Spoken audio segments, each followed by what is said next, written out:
I had no intentions of ever releasing this video. I was pretty upset about the whole project. I was going to scrap the video completely, but when I talked to my wife about it, she asked me that if by making this video, if it would help any other hobbyists to avoid the same problems I faced. So here I am making this video. It's not my typical style, it's definitely rougher around the edges. I apologize in advance about the video quality because a lot of the footage was just taken on my phone since I wasn't intending on it being released. But I thought some of you might be curious as to what happened with my 180 centimeter aquarium. I'm going back to several months ago. I had this nature aquarium layout that was just not working out well. If you've seen my previous videos, you might know what I'm talking about. I wasn't taking great care of it when I initially set it up, and the algae just proved to be too difficult to overcome, despite significantly improving my maintenance practices. Keeping a gallery by myself, I realized that keeping a 180 centimeter high-tech planted aquarium, in addition to all of my other aquariums, was just not so feasible. There are also several issues with the aquarium. The cabinet is far too tall for me to easily work with. I don't have enough supply of RO water to maintain this to my standard, and my tap water is high in nitrates and phosphates. I think we all have this dream of keeping the largest aquarium possible. I know I did, but maybe it's overrated. I hold a very high standard for my aquariums, and I can't keep this one to it. I think I'd be better off keeping a smaller aquarium that I can keep to my standard. It'd probably be different if this was the only aquarium I kept. I know it would be, but having a gallery and multiple aquariums to take care of is much more significant than keeping just this one. So I spent a weekend taking this aquarium down. It took nearly 12 hours of work. A lot of the plants were infested with various types of algae and couldn't be reused. The angelfish were removed into buckets to hold them temporarily. I wasn't fully committed to getting rid of the tank.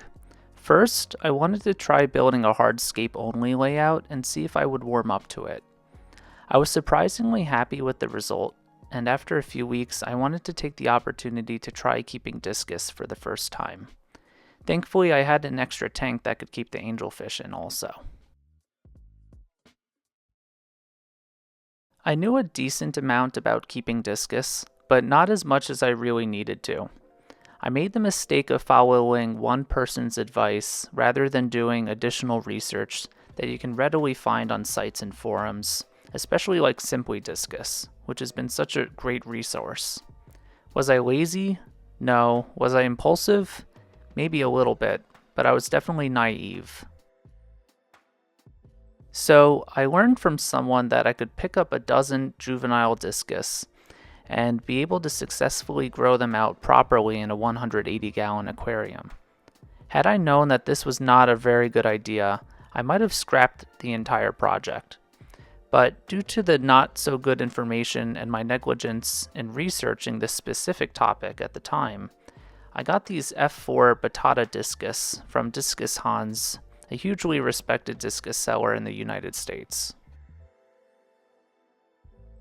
The fish were all beautiful and very well maintained, but I wasn't prepared for what was to come when I brought them home. So I got the Discus and brought them back to my house and acclimated them to the aquarium. Nothing special for these fish.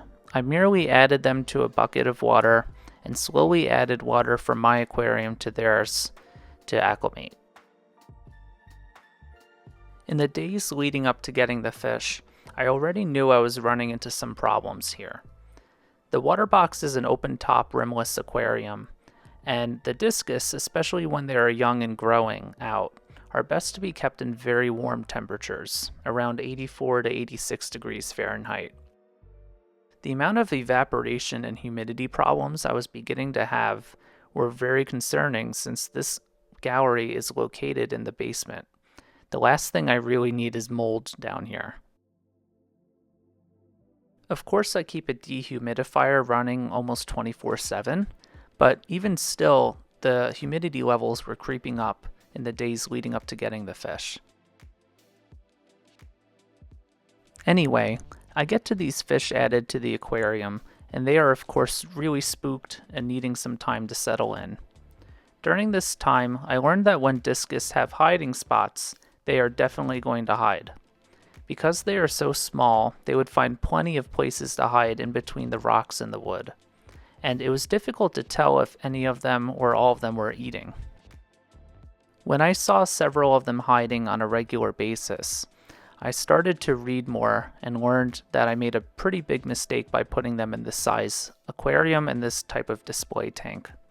See, it is much better to initially raise them in a bare bottom, smaller aquarium like a 75-gallon, for example. This is to more easily monitor them and ensure that they have pristine water quality. It also makes feeding more easy too. They were also remaining really shy after even a few weeks, and I think it's mostly because this aquarium was just way too massive for them. So I thought I would try removing the hardscape and sand from the aquarium to see if they would fare better in a setup like this. Unfortunately, things were getting worse. I could see that some of the fish were getting quite skinny, and I would also start seeing some white, stringy fecal matter. If you know a good amount about fish, you know that probably means that there's some sort of parasitic issue. After getting some advice, I also had to consider the possibility of the Discus eating rotted food that might have gotten stuck in between the hardscape. Perhaps yet another reason bare bottom might be a better choice.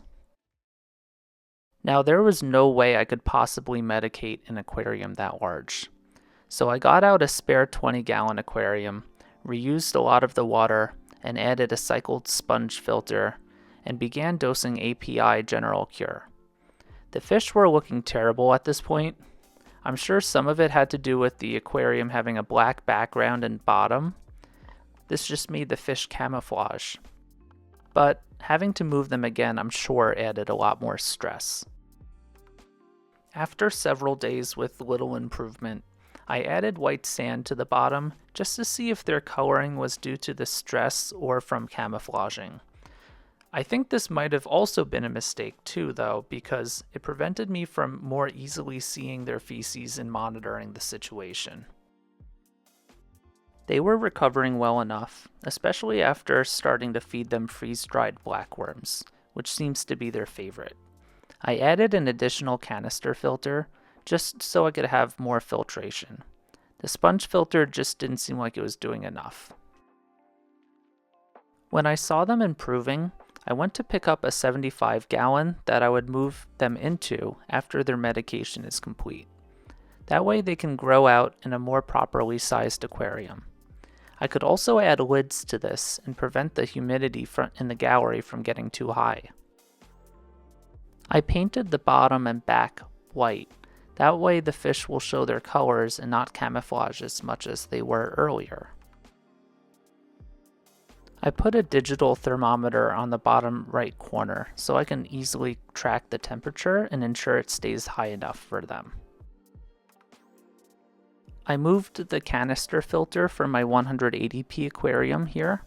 Since the flow was not strong enough in the 180, it's actually a lot more suited here. I kept the filter media well cycled to ensure there wasn't any crash. I later realized that this was probably a mistake too, but I'll get to that later. The Discus were reacclimating to their new home, although I didn't worry too much this time since I knew it would be very similar water. Moving them into this new aquarium was not nearly as stressful. They handled it well and adjusted much more quickly. I thought I was in the clear seeing many of them interact and become quite excited over the food.